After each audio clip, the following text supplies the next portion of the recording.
All right. Okay, so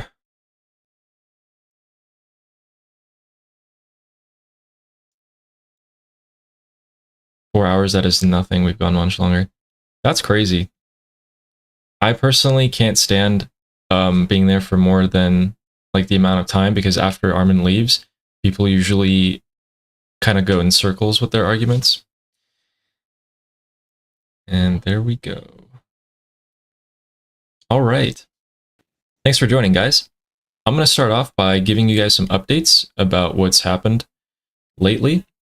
And then along the way, if you guys want to ask any questions, feel free. I'm going to check the chat and I'm going to take the questions in order. Good afternoon, Ali. Good afternoon, Pedro. Do you mind muting your mic, please? And then when we, if you want to ask a question, just go ahead and type a 1 in the chat, and I'll take your question. Okay? I have no problem with that. Sounds good. Thanks. All right. I don't know what that is. So starting off with the most significant things that you guys have probably seen, we actually saw some tankers be hit. I'm going to show you guys exactly what that looks like.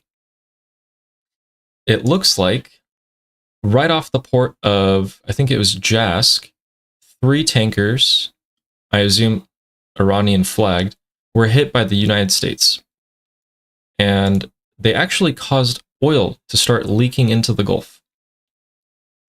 So that's not the most like desirable outcome, but they usually hit the engine room and to get the ship to stop moving. And even in nighttime, you can kind of see that there's a little bit of a flare. So last night or a couple nights ago, all over Twitter and over social media, people were posting an image of a ship burning, and the regime was claiming that they hit an American ship and that the Americans had to flee from the area, which was pretty funny. And going right next to that, I want to show you guys the effect of the blockade. So when the blockade took place, before Operation Freedom, the regime exported about 4.5 million barrels of crude. When in May, so like the last week and a half, the exports are projected to fall to between 100 to 200,000 barrels. So that's less than like 10% of before. And especially the most updated news that we have about that is that it was even better than what we thought. So the first week of May, crude oil exports for the regime are 0. But there is 135,000 barrels of naphtha, which I assume is some sort of liquid natural gas.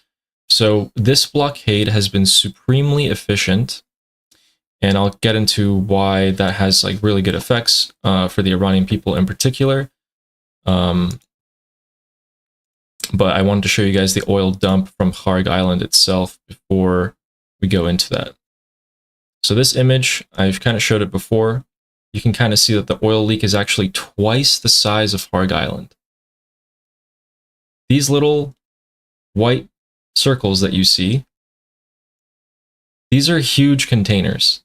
Like if you stand next to them, they're hundreds of feet wide and tall, and this oil spill is massive.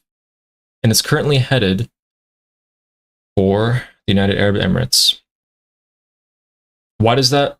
By the way, this is really bad because if they keep doing this, most of the Persian Gulf Arab countries desalinize their water. They take water from the ocean, they take the salt out, and about 90% of their country's drinking water comes from that. So that's going to be a huge issue, which means these Arab countries are going to put a ton of pressure on Trump and others to just restart, get things going again, which is the only bright side that comes out of it. Of course, the wildlife and the coral screens. Oh no. Wait, why didn't you guys say something earlier? Okay. Wait, I thought you guys could see this.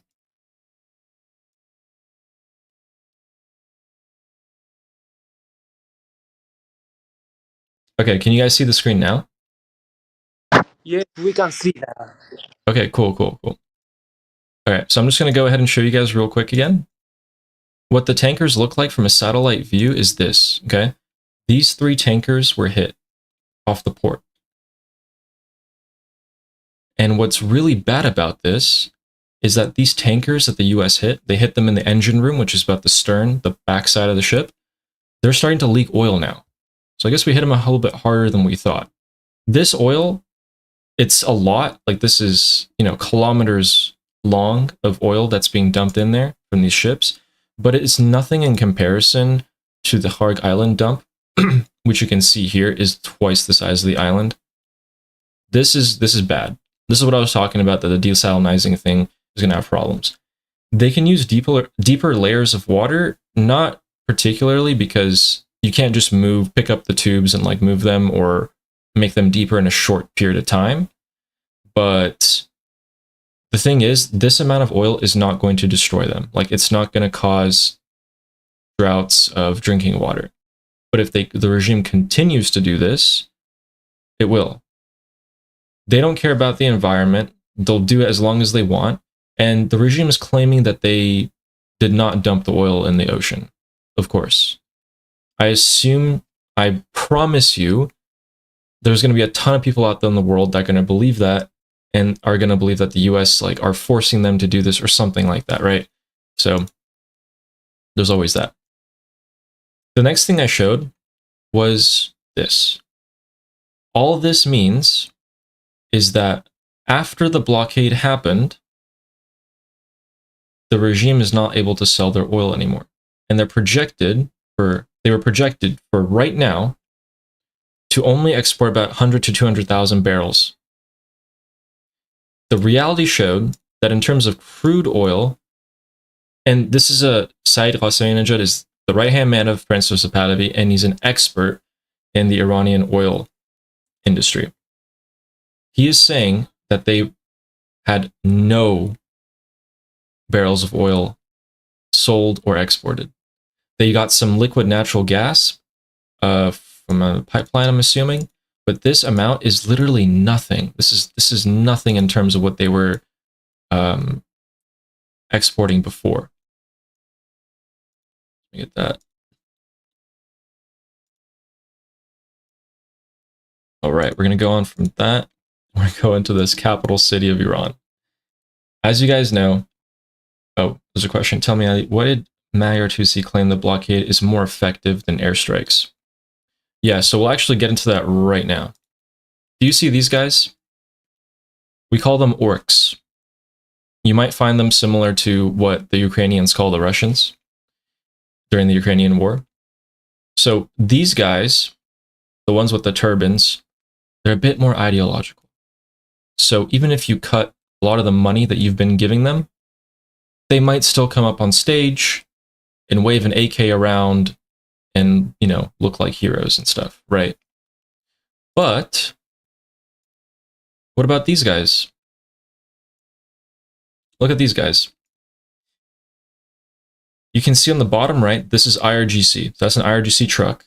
And then you can see the other 3 being, I'm pretty sure that's Hezbollah, there's Hashd al-Shabi, right? Other proxies that they brought in. This is the target. This is why we blockade. When the regime was struggling, they started recruiting children, old men.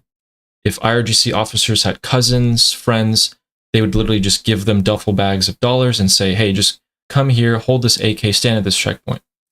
And it got to the point where even they stopped. They didn't want to do that anymore. So what ended up happening was the regime brought thousands of terrorist proxy militias that they've been supporting, funding, and training for the past few decades into Iran. And so these are Iranian streets. These guys work for money.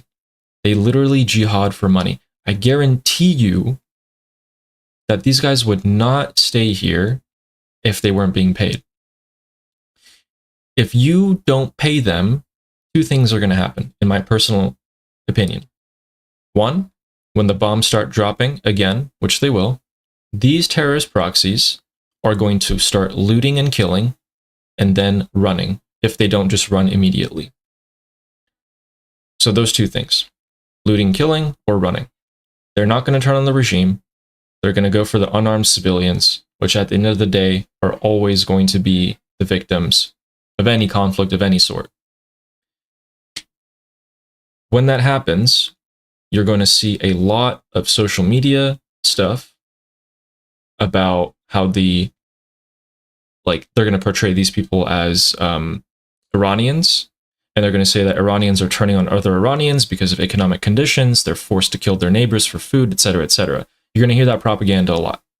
And it's going to be up to us to be like, well, that's actually not true. These are literal terrorists who've been killing and doing all sorts of activities like that for decades now, which apparently are pretty loyal to the regime, because so far they are not looting.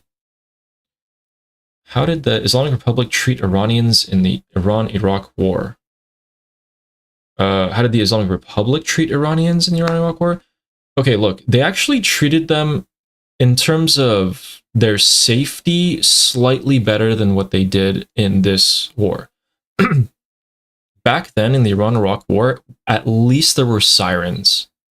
At least if Saddam Hussein's Air Force was bombing Iranian cities, purely civilian targets, there were sirens in the air, and you could tell.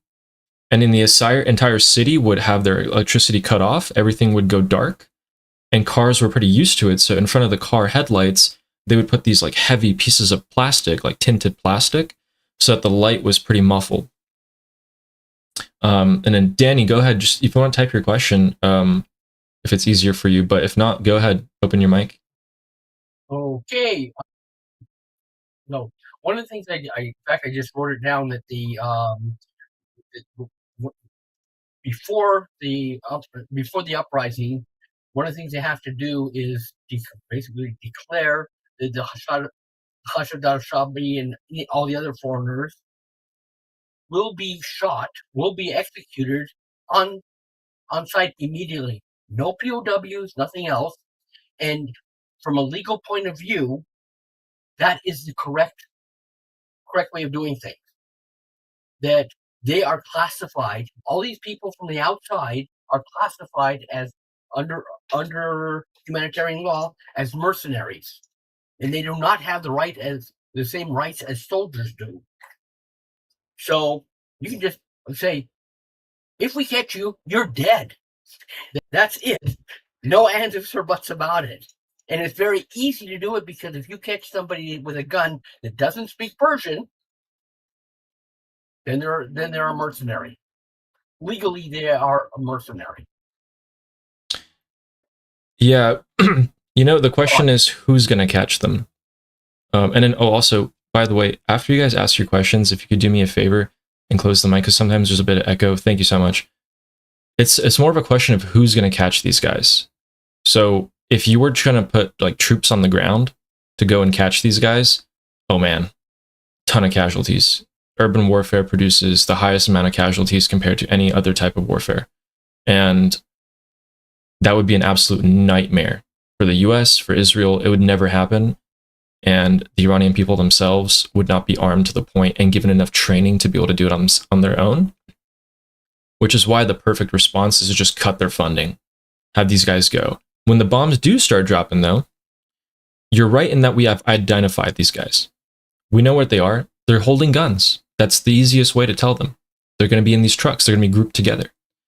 You're going to see drones take them out, but not all of them. Just enough for them to start running. Also, Sketch, go ahead. Sorry, I missed your response. Go for it. Yes, I want to put a link in here for you.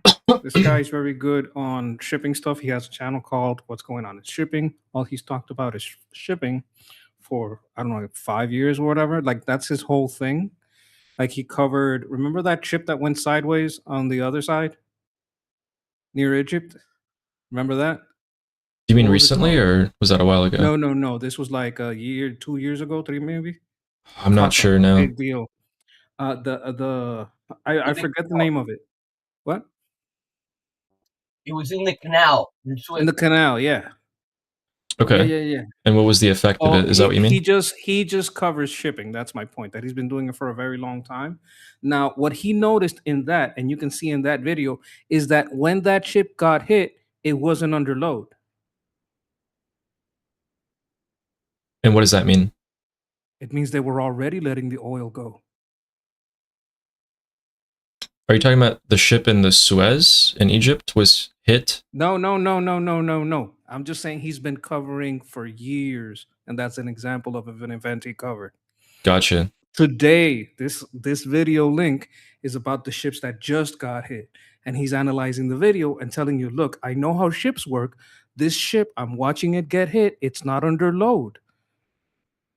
And I put it in with timestamp, like that link that I sent right there. It's gonna show the video. You see, he starts talking about it there, and he goes in to tell you, like, look at the part, the backside. I don't really know about shipping, so I don't know if it is or isn't under load. But what he is saying is that if you go a little farther back or forward, I don't know where, but in the link that I sent, yeah, he starts saying, look at the back of that ship. That's not a ship under load. And he's talking about the point where it gets hit. So I don't know if they got hit. Maybe they got hit because they were dumping the oil. I don't know. I'm just guessing. This is something I'm bringing to you because you're good at parsing through this link. I didn't have time to see to pay like full attention to the video because I was doing like 5 things and I had it in the background. But I found it very interesting that he's saying, wait a minute, this ship wasn't under load, but I didn't know about the oil stuff that you told me now. And I'm just kind of like putting those two together right now and giving you what I got. You understand what I mean? Yeah. Thank you for showing this. I actually saw this clip, but I wasn't paying attention to where the ship was sitting in the water, which is the key part of this. And I'm assuming that's what he's going to talk about. So for those of you who don't know, if you want to dock and load oil, there needs to be a deep water port, which just means that there's like more than, I think like 20 or something meters. So like over 100 feet of water under the ship. Why? Because when you load the ship up, it's heavy. You ever had like a ton of people get in your car and then go over a speed bump? You're going to hit that speed bump before you weren't going to do it. So the ship actually goes down pretty low in the water. And right there, you can see that the rudder of the ship is pretty much out of the water. So that's a good point. These ships were, if that's true, these ships were probably waiting to go to the Harg Island and eventually load up on oil. So I think the US just took some preliminary measures to do that. But there is, I promise you guys, leaking oil then? These ships? Yeah, if I think they were dumping oil, and that's when they got hit. Because why was or is the oil spill the old oil spill?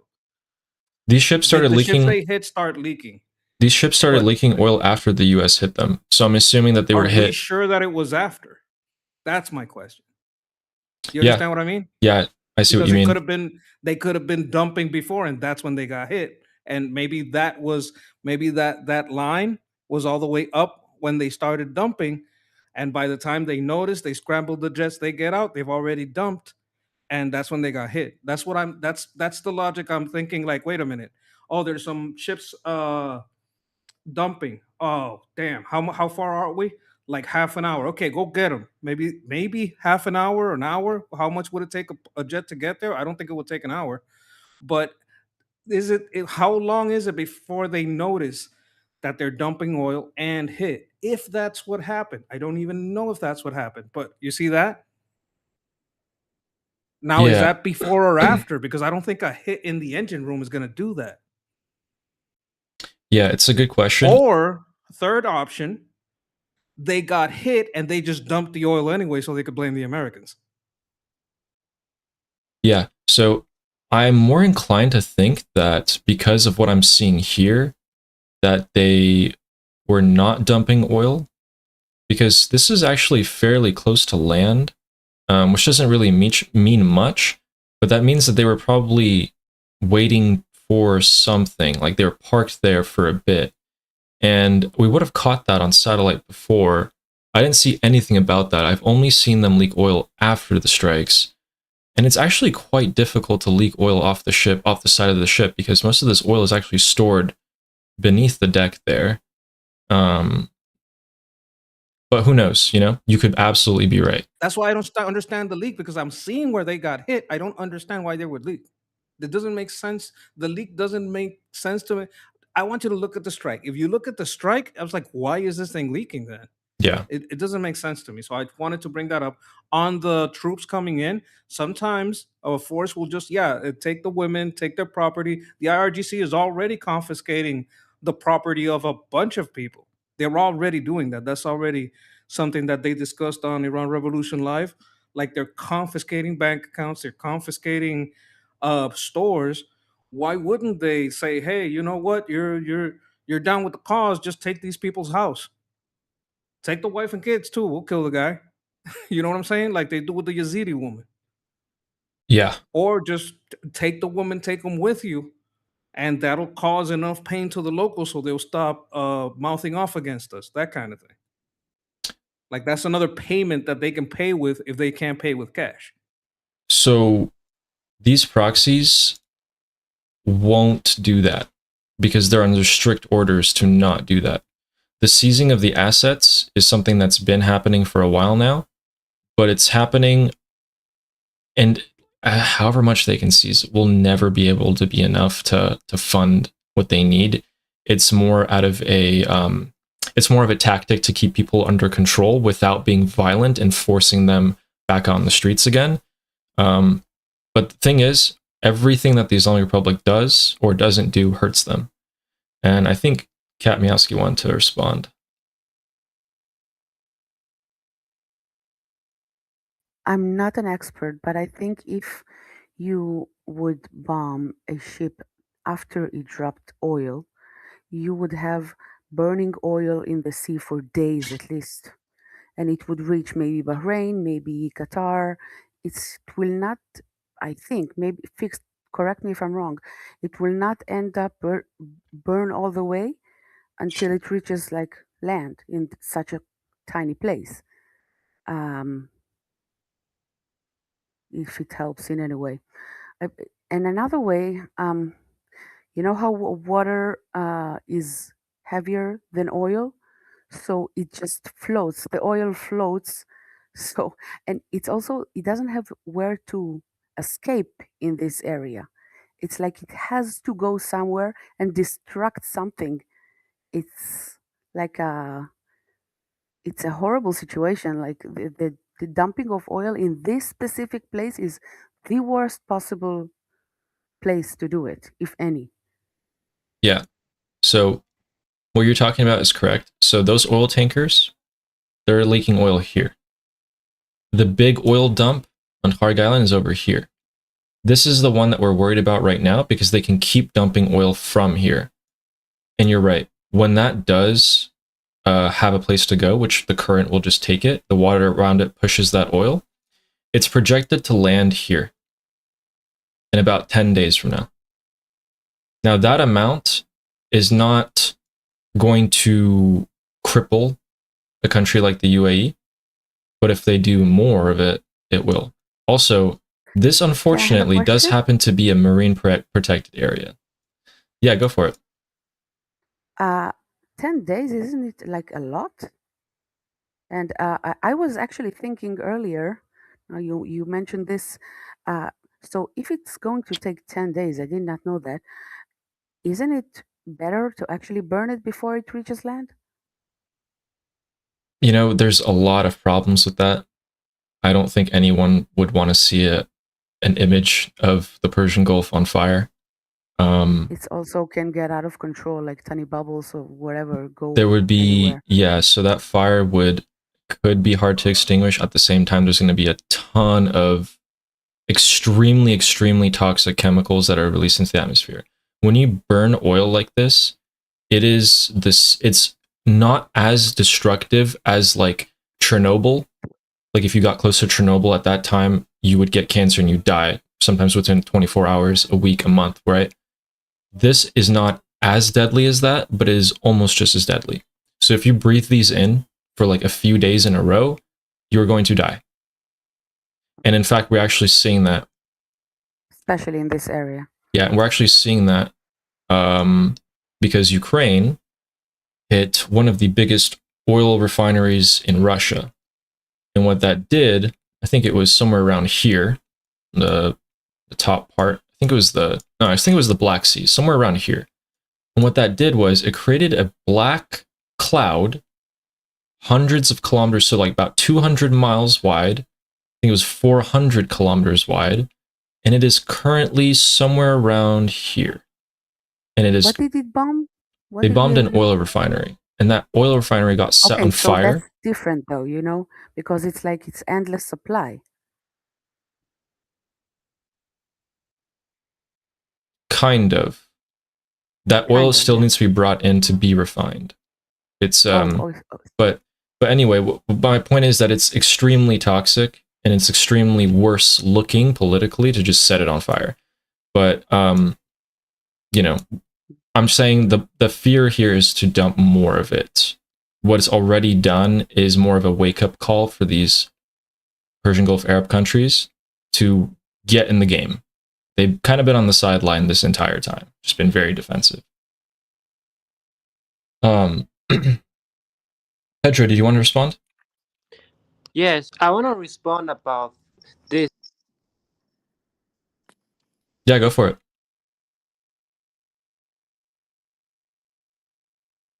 You muted yourself.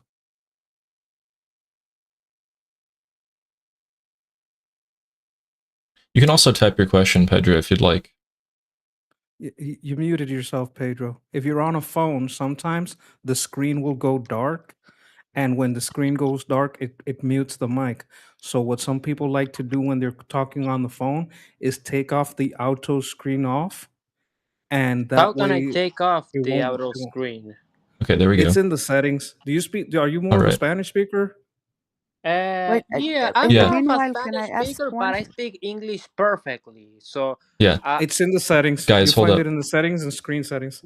All right, Pedro, ask your question.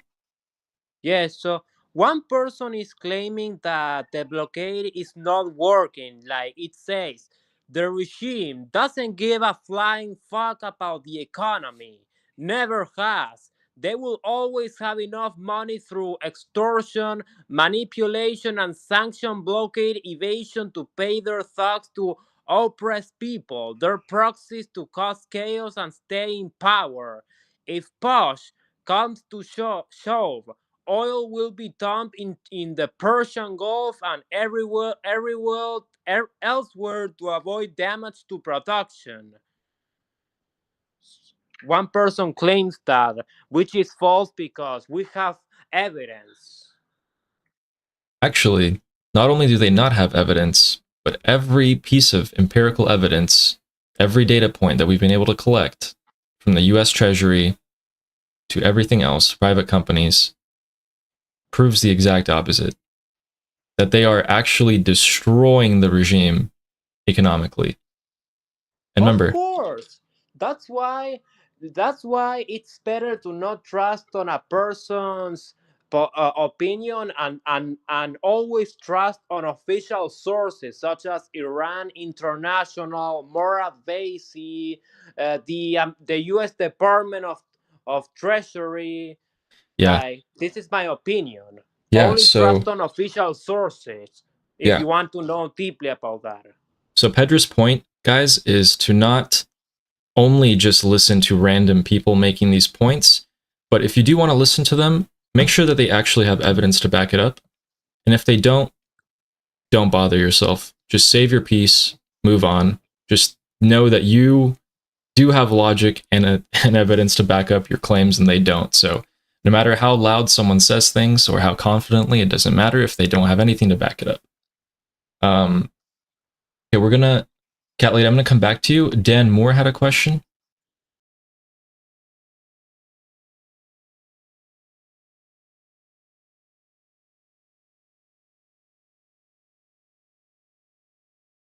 Dan Moore, are you here?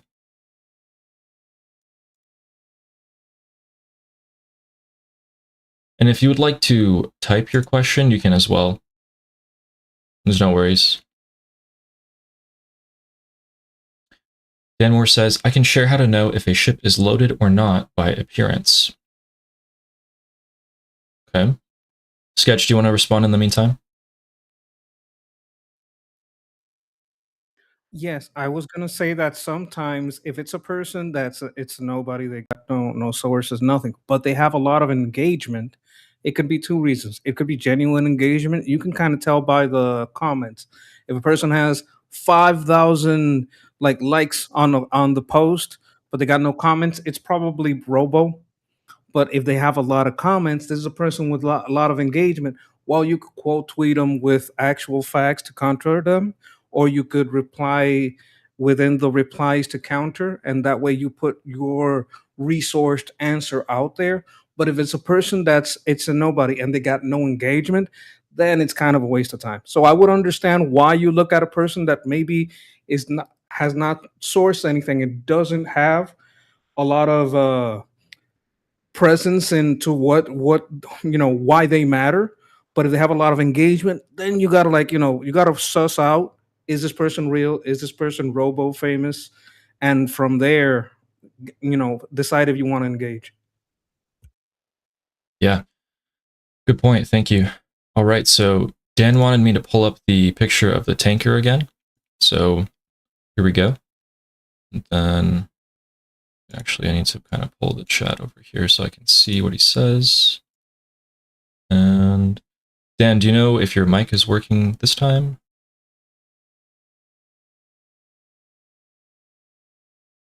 Or if you want, I can just read your response to it.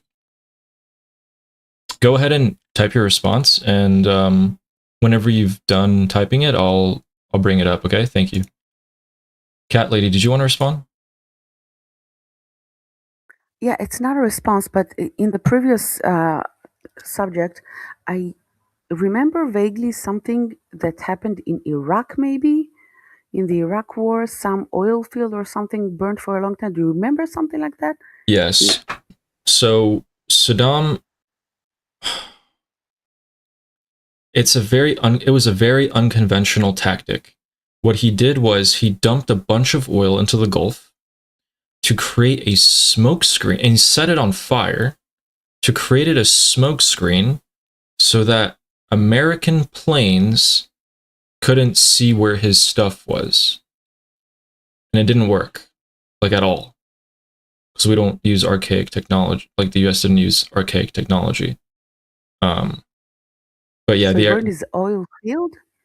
Sorry? I thought America did that. He set his own oil fields on fire? He dumped oil into the water, into the ocean, and he set that on fire. Oh, so it wasn't oil. Okay. Interesting. Yeah. Thank you. That's it. Yeah. And that was catastrophic. Like the effects of that were just terrible. I remember this whole war. I was alive during it. Can I put one more point on that? Another thing you want to respond to it? Was he took like oil wells that used to pump oil and he set them on fire. So it was exactly, like an endless that's what I said. stream. It was like forever. It could go on for years burning up because it would just endlessly burn the oil that was supposed to be pumped out into. Well, if he can't pump it, he would just set it on fire. And the only way to stop that was with an explosion.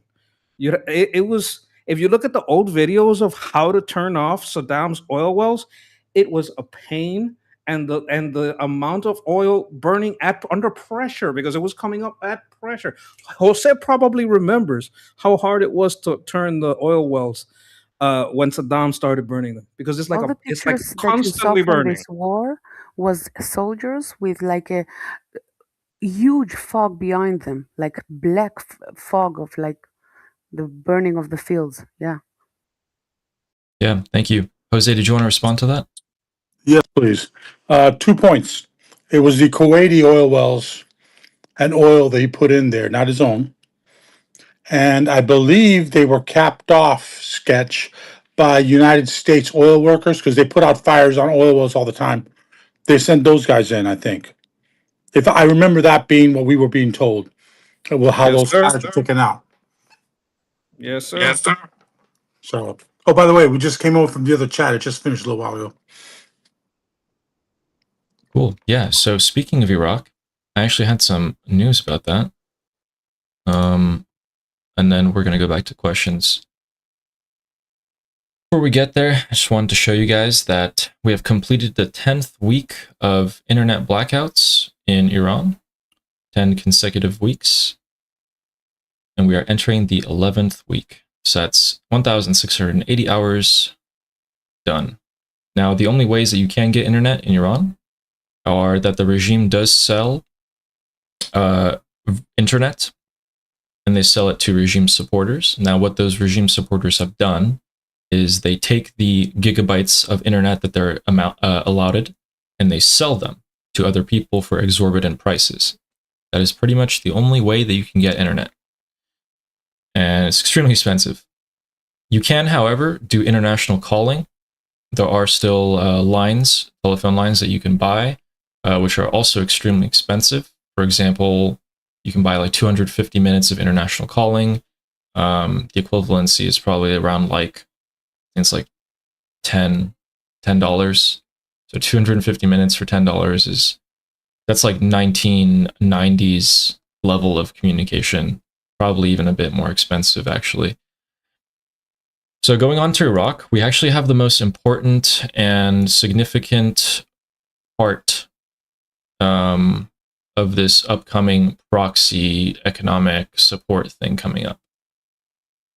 So in Iraq, let me show you this. Okay, so in Iraq, they are electing their new leader, their new prime minister.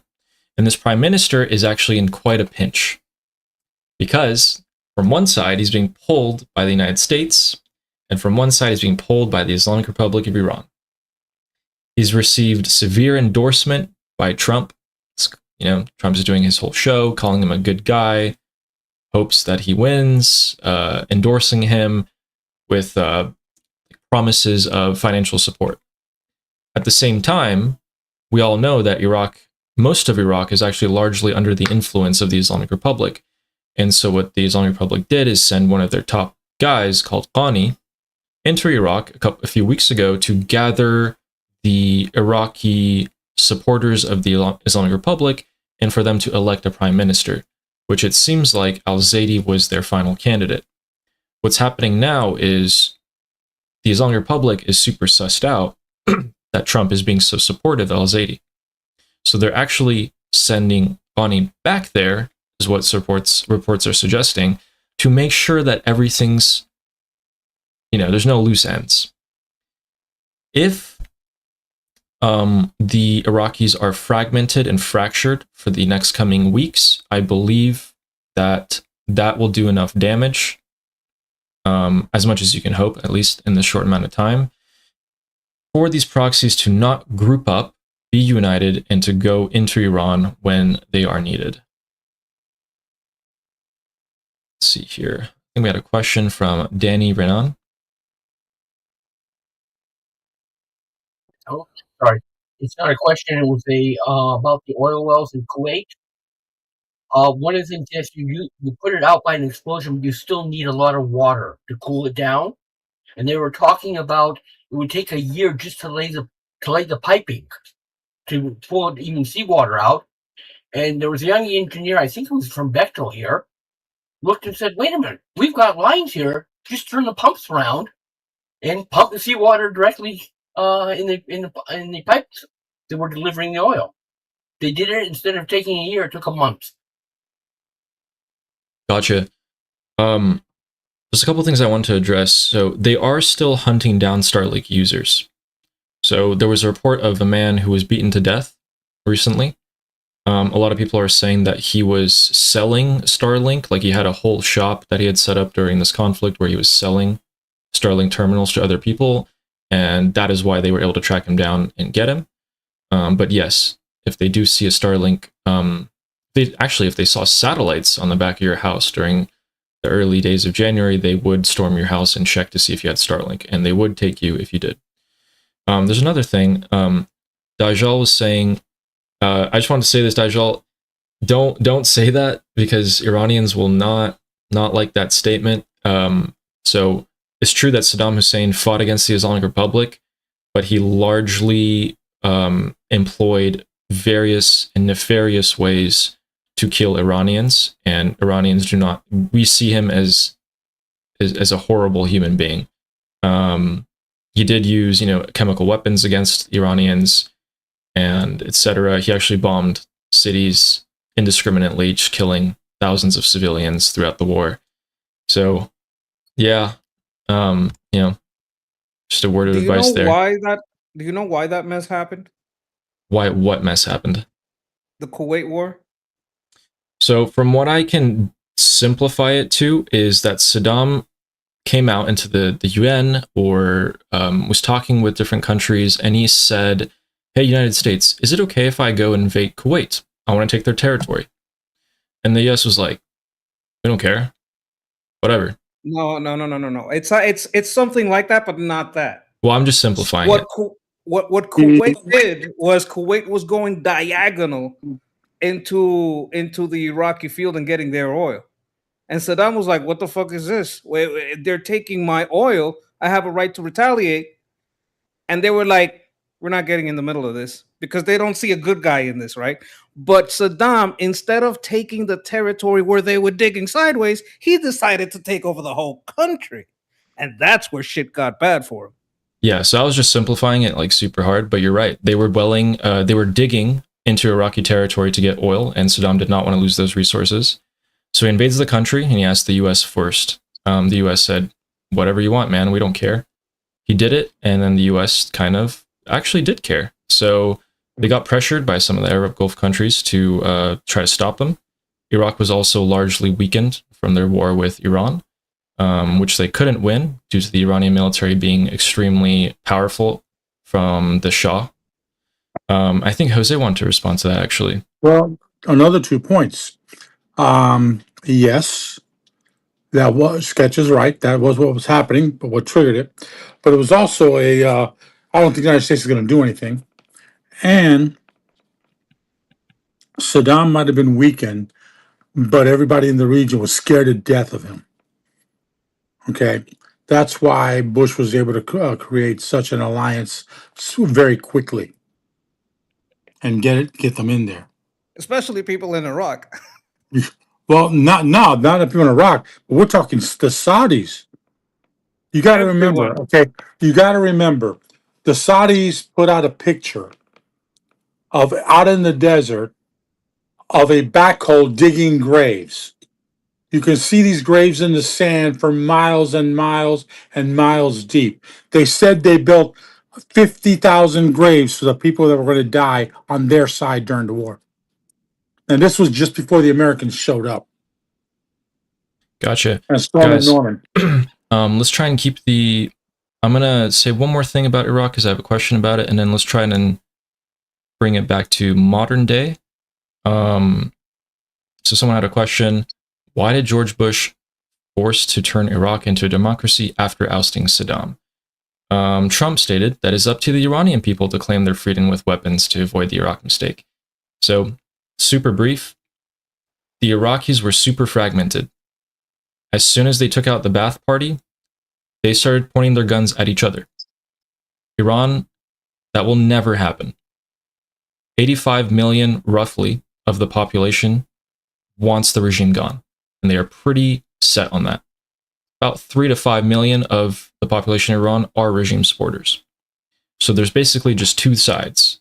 Now you can argue that there's some separatists on the borders of Iran. You can argue that there's some people who don't want the Shah, but it doesn't matter. They are going to prioritize getting the regime out first, and what ensures that is our goal right now, and what comes afterwards is left to people that are bigger than me, and it will probably be Prince Reza Pahlavi's team, because the majority of the people of Iran are calling for him to come. We will not make the same mistake in Iraq, because the United States is going to come in and take out the one party that was keeping everyone together. They're going to come out and take the party that is stopping everyone from being united. So it's actually kind of like the opposite situation going on here. And another thing, could we maybe use the TV satellite connection to create DIY internet connections? If you mean, how can we reach the Iranian people so that if there's a signal, how can they come out? When will they know? It's actually quite easy. We were doing that before too. We just hacked this. We just hacked the TV. We were broadcasting Prince Reza Pahlavi on Iranian state media.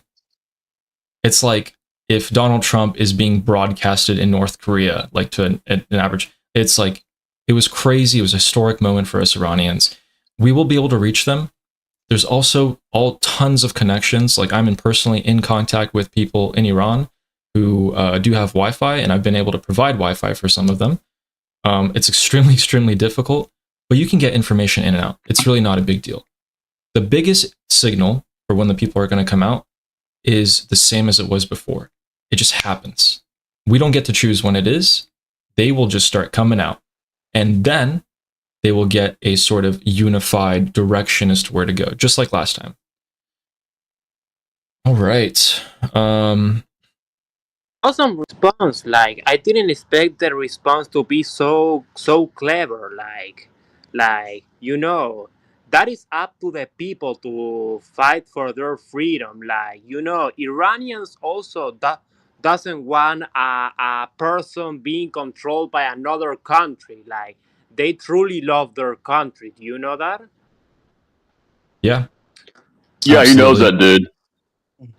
Yeah. Like a puppet leader from another country. That's what I'm meaning. Well, the reason Trump is saying that is because that was Bush's mistake. I mean, yeah, he's a smart guy, but he's also not gonna make the stupid mistake someone else did. Yeah. I want to ask you guys, but go ahead, Dajjal. Yeah, I was just saying, yeah, it's not the same thing at all. By the way, Ali, I just wanted to say, what I said about Saddam being a boy back in the '80s, I didn't mean that I wasn't saying that to glorify it. I was just saying that was how what happened. That's the policy we took. Unfortunately, Saddam was a dick, obviously, but I mean, we also had a hand in bringing about the Islamic Republic, unfortunately, which I'm sure Iranians also don't appreciate. So I just want to clarify that. Yeah. No, thank you for clarifying. We armed Saddam. We did do that. We can't deny it. We have the receipts. Yeah. That's why we did. knew he had weapons of mass destruction. We gave them to him. Yeah, exactly. Yeah, it's just a fact. I was just stating it as a fact. I wasn't saying it was a good thing. Yeah, no, I honestly, I know you would never mean something like that. So, yeah, of course. I just wanted to clarify that, just for the sake of it. Yeah, no worries. Dan Moore's back. If your mic is working, I have the video ready. And if it's not, if you want to explain in the chat, also go for it. I think it's working. We'll find out in a moment.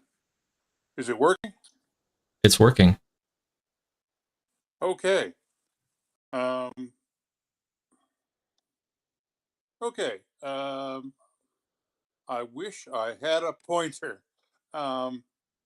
If we look at the ship and we look at where the water meets the side of the ship, you can see that best back by the rudder. You can see where that line is. If we go up from that line, you can see where it changes from a medium dark to a dark color. Okay, the area below where your cursor is right now is the area that will be underwater when the ship is loaded. As the ship gets that, the bottom is covered with a special paint called anti-fouling paint, the idea of which is to stop marine growth from attaching to it, and which would slow down the ship. So if you see a whole bunch of that on the side, and in the if this was a color picture, that area would be red. That means the ship is not fully loaded or is unloaded. I hope that helps a little bit. Is that far from loaded by what you see? Like just by your guesstimate, no one's like you don't got to put your hand on the Bible or nothing. Just guesstimating it. It seems to be, I wouldn't say fully empty, but pretty empty, right? When I have my microphone enabled, I can't understand a word you say, so I'm going to turn mine off. And if you'd repeat that, please. Okay, by your guesstimate, you don't got to put your hand on the Bible or nothing. Just guesstimating, no pressure. Would you say it's half loaded or closer to empty? Like if you were gonna like guesstimate a percentage, where would you put it at? I'm gonna mute myself.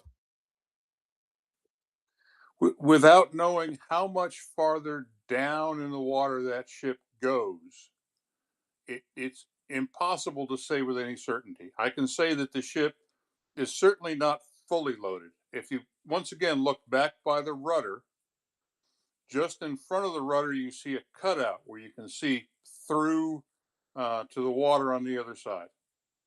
Farther down below that is the propeller.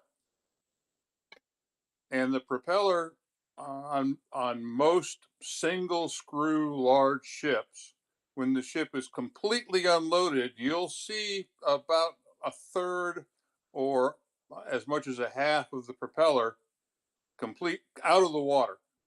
So this ship would just appear to be partly loaded. And once again, talking about whether or not a tanker could leak oil if it was unloaded, even if a oil tanker is unloaded, there's still a bunch of oil in the bottom that it's very difficult or impossible to pump out. So even if a tanker is hit by a shell down low by the water line and it's supposedly unloaded, it can certainly leak more oil. Plus, in addition to that, even if a tanker is completely unloaded, it has fuel tanks on board full of black, nasty, what's called bunker oil. So even if it's completely unloaded and you shoot at it, there's a chance you're going to hit a fuel tank and it's going to leak out. All right. Yeah, so it's probably more likely that those ships were leaking oil after they were struck. But who knows for sure? For what it's worth, the same applies to any cargo vessel. That same observation. And I'm gonna drop out and drop off and come back and see if my audio hears you again. Thank you. Thank you. And I wanted to talk about one last thing that I personally thought was just pretty cool. In the grand scheme of things, this is not very significant. Do you guys remember how when we rescued the pilot, the US pilot, we constructed, or actually rather used, a old airstrip that was already in Iran, used by farmers to, have little planes. So this is a temporary airstrip that the Israeli military used between February to mid-March, I believe. The reason for which is unknown.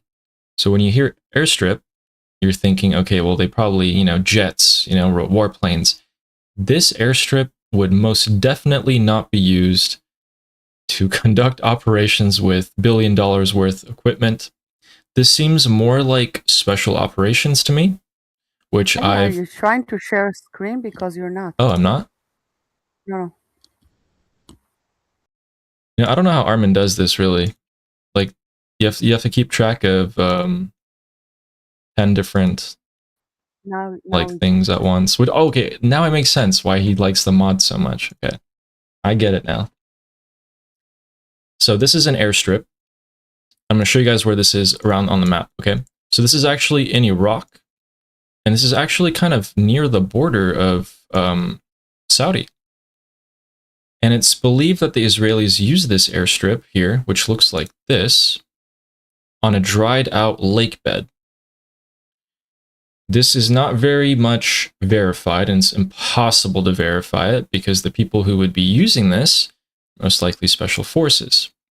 Now, special forces have undoubtedly continued to do operations this entire time, and I'm very much looking forward to seeing if there was, a part of a bigger macro strategy, and we're going to see the results bear fruit. Were they the ones ferrying weapons? Were they helping out with that? Assassinations, etc., etc. We won't know until everything's over. And I just wanted to highlight the fact that when everything is over, and in the future, the amount of documentaries, info, books, interviews that are going to come out about all this are going to be very interesting. particularly when we're going to be looking back and being like, oh my God, I knew it. Like, that's what that was. Cat Lady, you want to respond? Yeah, 2 points.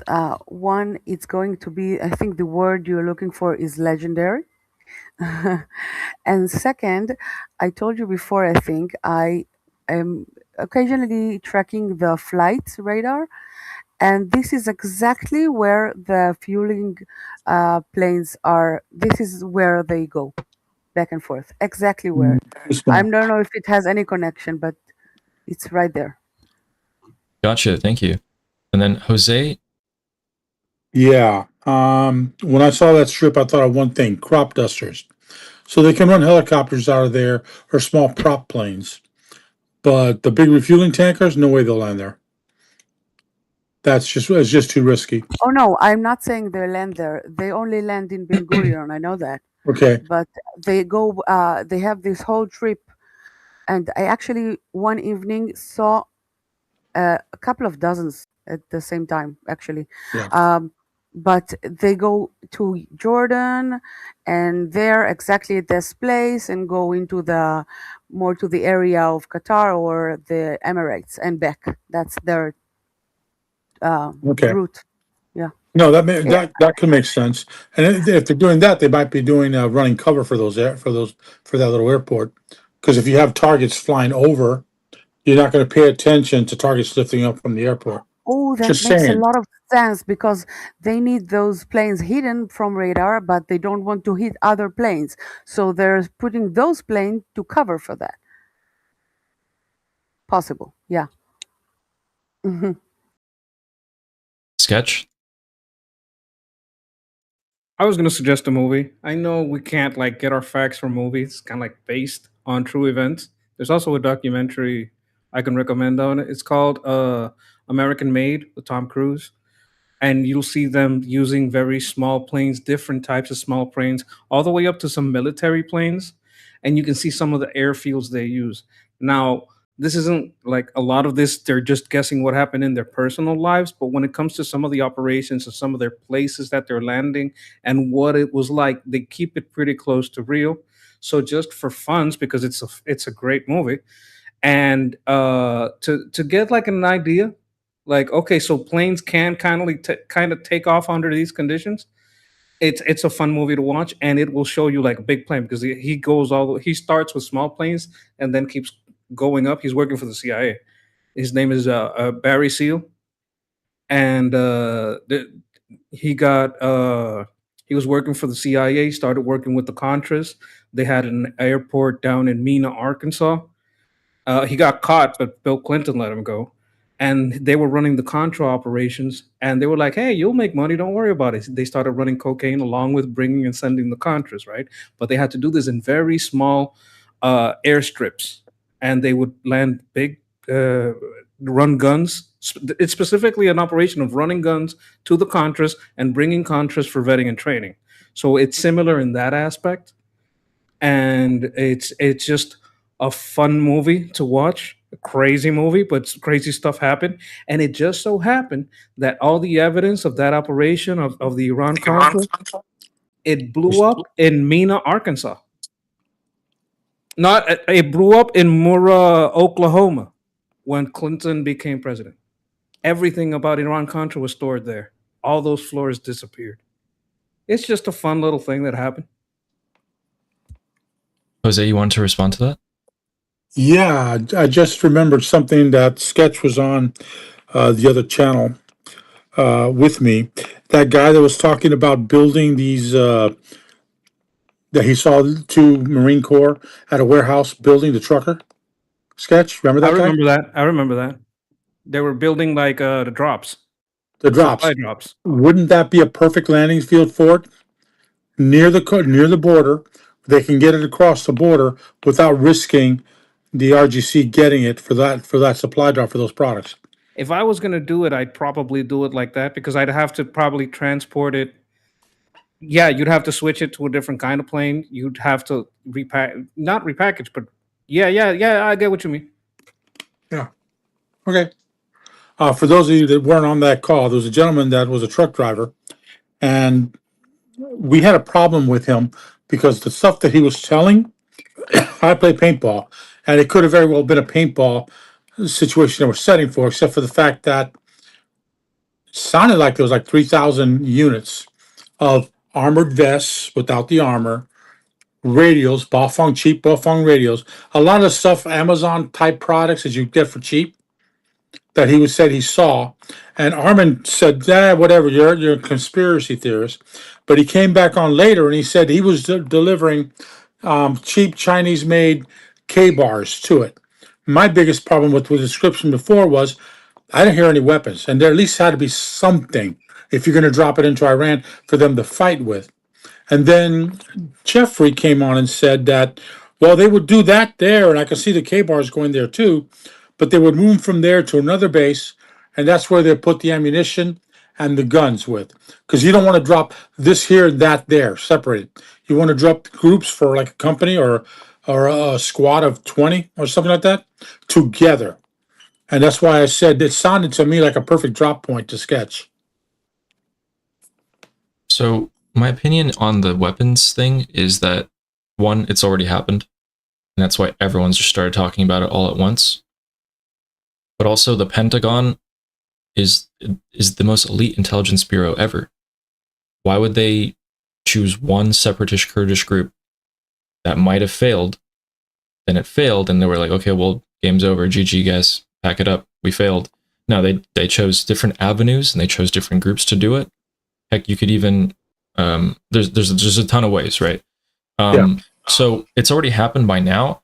I just severely doubt that they smuggled in anything other than weapons. So like handguns, maybe some submachine guns, maybe rifles, AKs and the sort. But okay, I have a... Wait 1 second, let me finish. But for equipment to go in, like just on a logistical level, it's just more physical space. And also, it's more ways to link. It's just more complicated. I think they just went for the weapons themselves. The Garda Javidan, the Immortal Guard, Mossad-backed people in Iran would have distributed them themselves. There would never be a situation where weapons are just dropped and random people are allowed to pick them up. That will never happen. Yeah, go ahead. I'm not saying that is a drop zone for people to pick it up. That is a drop zone for someone like the Israelis to take them in country, safely outside the country. And I understand what you're saying, but a Bufon radio is basically a ham radio. It has severe range. On my Bufon in Tampa, I can get weather reports in Washington State. Okay? That is range. And it's also like a CB radio. You can communicate on it. You gotta get a special license, but you can. It would be an excellent tool to disperse among the fighters because they can accept orders or be directed by that. There's no proof that these are being sent there. It's just, it looks like a convenient drop point if that was what it was meant to be. That's all. Yeah, a lot of these things would definitely have happened. Keep in mind, guys, when these operations are planned out, weather is a huge part of this. We actually had a lot of rain happen in the region, which is, it's a lot of cover. The moon has cycles. There's more light sometimes of the month and less on the other.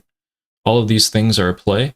In fact, when we started the war, there was not a lot of moonlight in the air, and historically, I think air operations do take place during times like that.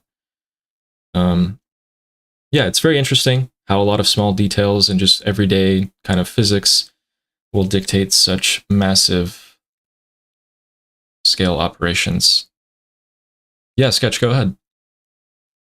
Yes, what I was going to say, that one of the things that Jeff told us, that there was this company, Spirit of America. It's a very CIA looking thing. I think it's pretty much what it is. And sometimes when we're talking about this stuff, we're just trying to theory out how it will be done. But I agree that it may have already been done. And we're just trying to theory it out, kind of like workshop it. How would this be done? Is it possible? Not just to get our spirits up, but just it should enter in the amount of plausibility for the people that are very desperate about this thing, so they don't go crazy. Why is nothing happening? It's like, hey, this stuff could be happening. Stuff could have happened already. So we need to chill and just, keep up with the news and keep getting the good word out there. I have that airstrip. Sorry, no go. but if you look at a picture of that airstrip, didn't look like it was being used now. So that might have just been there, just spotted. They're done with it. They are indeed done with it. However, I have a favorite conspiracy theory regarding the weapons. And one avenue at which they could have brought weapons is that it's one of Jeffrey's favorite tactics, actually. So he always talks about taking a existing cargo ship or oil tanker and just converting it for warfare purposes. You could just pack this oil tanker or cargo ship, just pack it full of weapons. Have hire smugglers that already know the area and already know the routes, bribe the right people in the IRGC and the ports. The Guard of Javidan, Mossad are waiting to unload the weapons, distribute them. Anyway, it's very lowly likely because that's you're putting all your eggs in one basket, so it's very lowly likely. But I'm just trying to open up the mind to possibilities of just how unconventional things can get.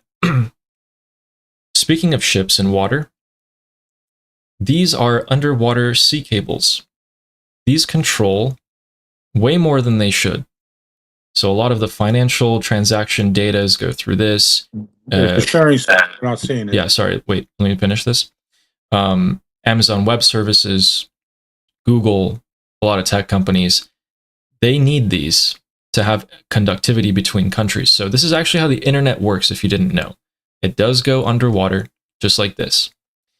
And what the Islamic Republic has drafted up, this genius idea, is that they want to claim control of these cables in the Persian Gulf and exact tolls, like a monthly subscription from companies like Amazon, Google, Apple, and even countries using them, and whatever companies as well. This is an absolutely ridiculous idea, but it's been circling around and has been reported on Tasnim News, which is Iranian state media. So it has gained some traction in Iran amongst regime supporters already. I don't know how big the story is going to get because it's absolutely stupid. It's like they don't even realize that there's a massive blockade and dozens of US warships breathing down their neck. I don't understand. Like, genuinely, guys, my entire life, I've thought this one thing. I'm so thankful that the Islamic Republic always makes the worst decisions that they could possibly make, and they always make the wrong ones. If we were up against a mildly competent regime, they would never have been pushed into the corner like this, where everything they do or don't do is bad. So, yeah. Oh, I wasn't even sharing it, but actually, it doesn't really matter. It was just a stock photo. But also, in terms of the session today, I'm going to have to head out in about like 15 minutes because we do have guests over. And this is the second session, actually, that I've hosted so far. And it's going to be, I think, about every 3 days, so on the open days. And just sort of as a reminder, the reason why this is happening is because Armin wants that you can hop on school any hour of the day whenever you want, and there's going to be a sort of discussion going on about something that you want to talk about, and you can just join it. And that's his dream, and I'm like the first guinea pig. So, after me, there'll probably be more people, and maybe I'll move to a different day, who knows? But yeah, I kind of want to ask you guys what you thought about the whole like map and news update situation, where I just kind of bring up things that are happening right now, and then we just talk about them. Or if you guys want to talk about like other things in particular, like feedback wise. I think it's perfect. I think that being a guinea pig is very offensive for someone who is from a Muslim country, like even though it's not Muslim, but it is now. So pigs, like, be respectful, please. Like, what's next? Bacon? Like, but it's great. Yeah, I like the maps too. I like the stuff, the interactive stuff where we can see pictures and stuff. I like it when Armin does it, and I like it when you do it. I was gonna And say, a question. Oh, sorry. go ahead. Go ahead. I'll take Okay, last turn. so those the cables that you spoke of, yeah, there are underwater cables, but in this specific area, who put those cables specifically? You know who? I wouldn't be able to tell you who did it, but I would know that there are internet companies that hire So, a ton of other companies to come underwater and place these there. so not a country or something. They put this like the regime? No, right? It's an No, existing cable. no, like a state government wouldn't come and do it. It would be like a private company because most internet is privatized.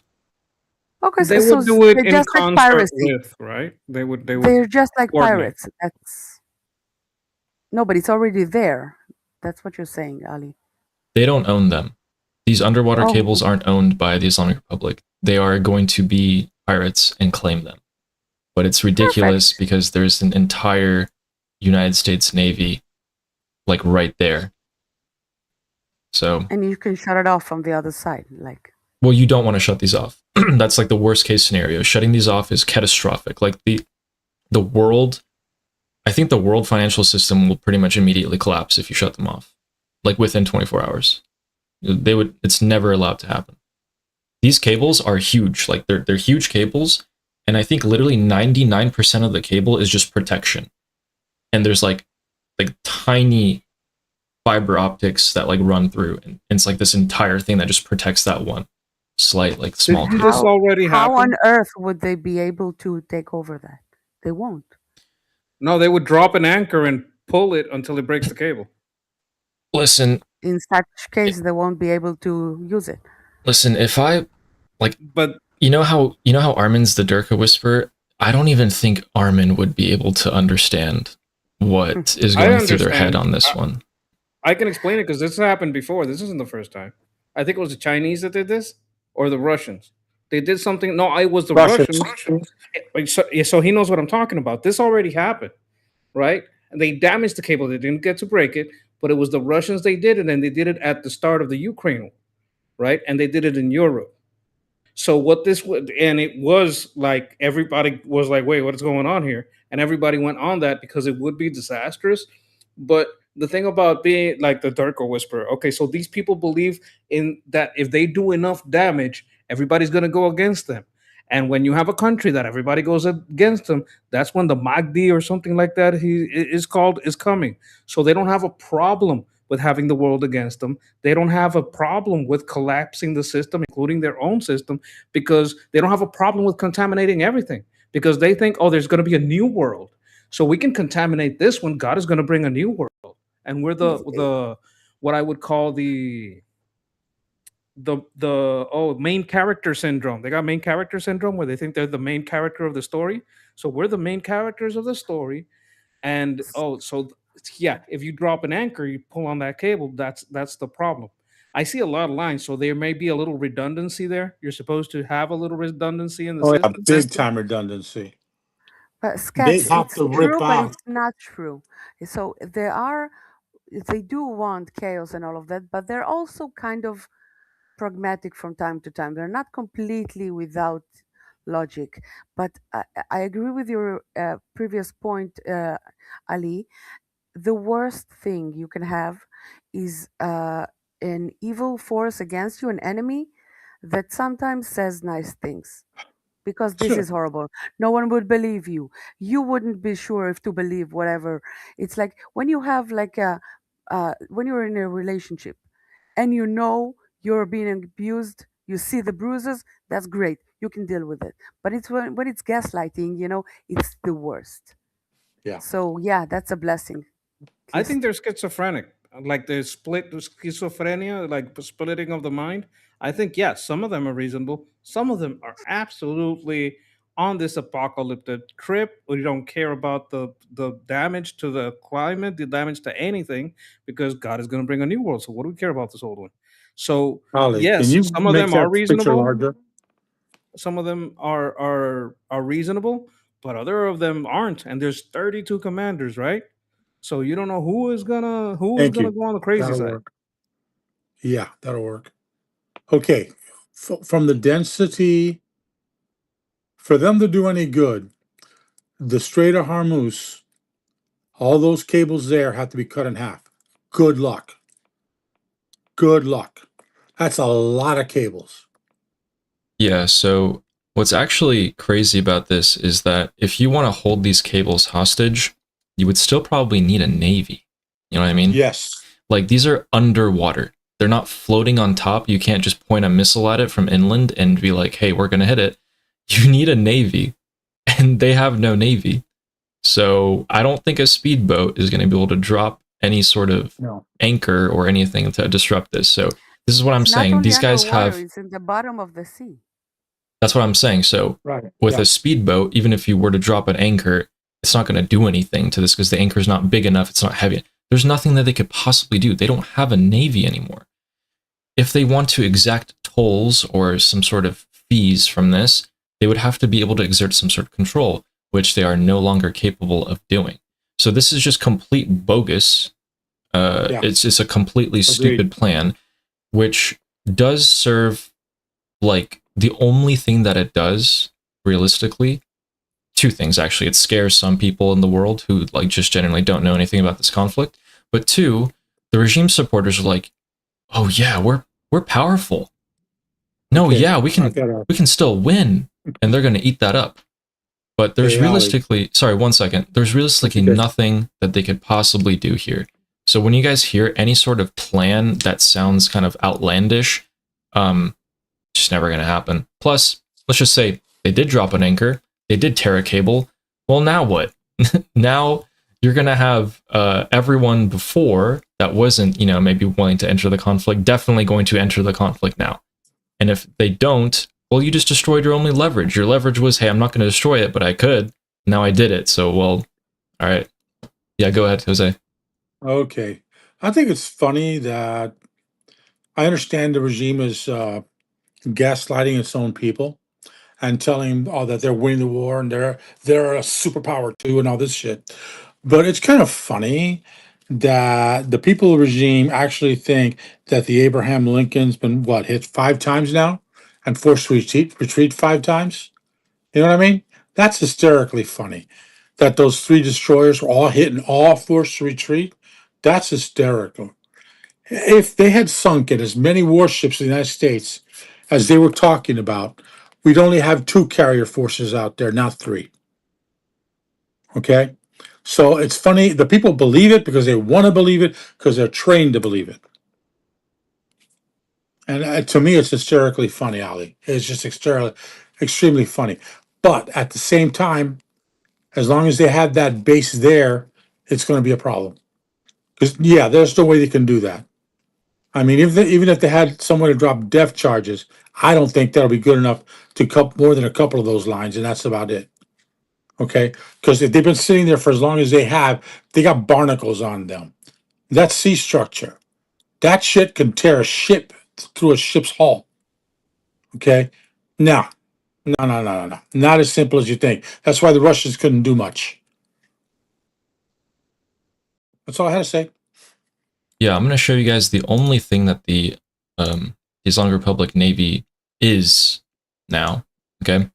So they have their fast attacks boats. They have those little, like, toy submarines, and I think actually most of those are sunk at this point as well. Yeah. So you have a and then, sorry guys, do you mind muting your mics just for a second? So we have this city right here, Bushehr. This is actually a very, very important city. So there's a ton of missile launchers here that we took out. There's a nuclear power plant here, and there's a ton of fast attack craft here. So this was something that they built a long time ago, and the military stations here are vital for protecting Kharg Island. And then they have Strait of Hormuz area. So the island of Kesh, which was actually bombarded multiple times very heavily a couple nights ago, the island of Larak, these all have missile launchers on them. But most importantly, so right around here, which is where the strait is the narrowest and ships do have to pass through, there's a town here called Sirik. And here is where they have usually used fast attack craft. Now, you may think that they hide them here, but they don't. They hide them along this kind of like hills in underground bunkers or somewhere along the coast. I cannot tell you where they are, but the United States military can 100% guarantee know where they are. They've been watching them this entire time. Every time they come out, every time they go back in, which has been a few times actually. So over the past few weeks, the speedboats will usually come out and conduct a run from this side of the strait to that side of the strait. What that does is makes a ton of people think, oh my God, they dropped a lot of mines or this and that. And remember, guys, the threat of a minefield just has to be a threat. You don't even need mines there. You just need people to think that they're there. And that's why ships, when they try to pass through the Strait of Hormuz, they take this route. They go through right here or they go through right here. And they avoid this giant circle. And so I was able to use logic and see, okay, well, ships are only going through here. That means the minefield is here, supposedly. That was something I was talking about like a while ago. So yeah, these missile launchers, by the way, are the biggest problem. The speedboats are not. You can put a missile launcher even further inland, like here, and that missile will have the range and ability to hit a tanker because those tankers are moving very, very slow. To hit a warship is much more difficult because they have a top speed of like 30 to 35 knots, which is 3 times as fast as a cargo ship. It's a little bit hard to hit them. But yeah, this is the problem. This is why if the Islamic Republic were to suddenly launch hundreds of drones from a little bit more inland and the US warships are in the Strait of Hormuz, that's a very big threat. But if you park your ships out over here in the Gulf of Oman or even the Arabian Sea, well, your fighter jets, because they have refueling tankers, can do whatever they want. They can blockade the entire part of Iran. So it's like about here to here is being blockaded, and there is not a single thing that the regime can do about it, which is, it's great. I love that we're waiting for them to produce a card and we take it away from them, because my strategy, or like what I've been advocating from the get-go, has been to slowly choke them. Because I always thought if you push these guys too far, too fast, they're going to resort to scorched earth or some extreme method that, like, no one would have thought of, and it's going to take people by surprise. I also don't want the Iranian people to suffer needlessly for this. So if you push these guys too far, these guys are animals. We all know that. They're going to start turning on the people, indiscriminately killing while they flee, which we're sadly probably going to see some of that as well. But when we're taking every card in their hand, as soon as they produce it, they are forced to produce another card. We can build up our strength.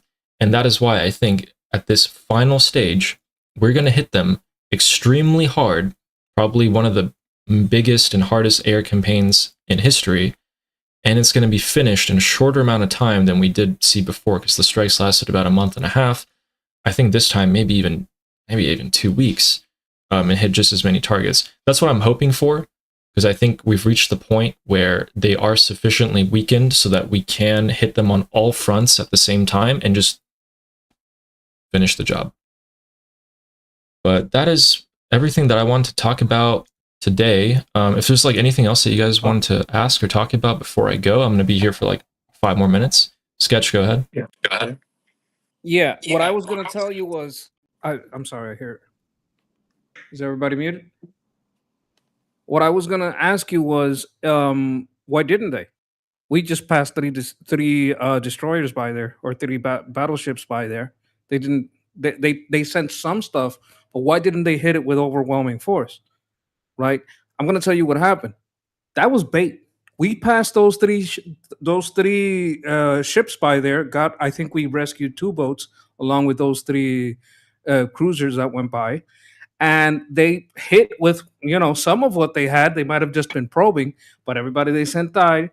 And every missile site that they opened up inland and near the coast got hit, right? I think that was bait. I think this whole Project Freedom is a whole lot of bait to let them to see where they're operating from, because we already hit, what did we hit them with? F-35s. Because we don't want to have we don't want to risk as many ships, but from the air they can't do anything, right? So we pass bait by just to check where their stuff is. And the more time, I think they're going to keep doing that, and I think they're expecting overwhelming force at some point, because why wouldn't you? That's what they've been threatening to do the whole time. They make AI videos, Lego videos. And when those carriers passed, They knew that was a possibility. They knew they could send 100 drones and launch every missile they have as a last hurrah. They knew it. They were ready for that risk, but nothing happened, right? Nothing big. They tried, they failed, right? So I think it's a possibility, but militarily, as desperate as they are, if they could get that win, they would have gotten it. Either they don't have the command control to coordinate something that big, which is a possibility because we already talked about it. There's 32 commanders. Armin explained the 32 commanders, and maybe if they can't coordinate enough for a large strike, that is a big problem for their side. Or they don't have the resources and the will to do it.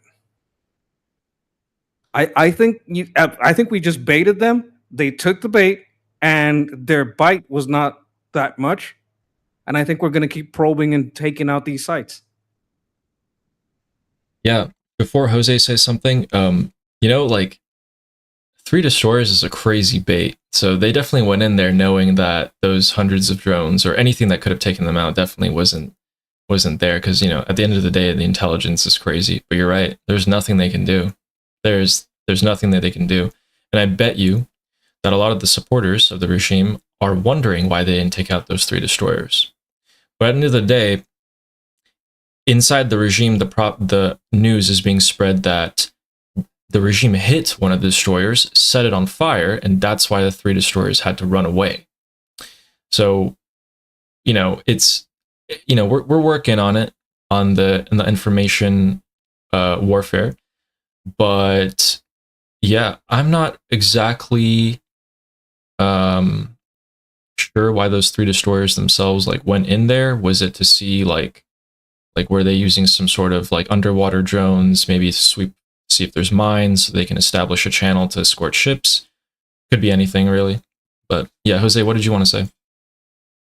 Well, the picture that you showed where the boats come out of those underground tunnels or those seaside tunnels, dude, couple of blockbusters, drop them within the vicinity, and the boats don't come out anymore.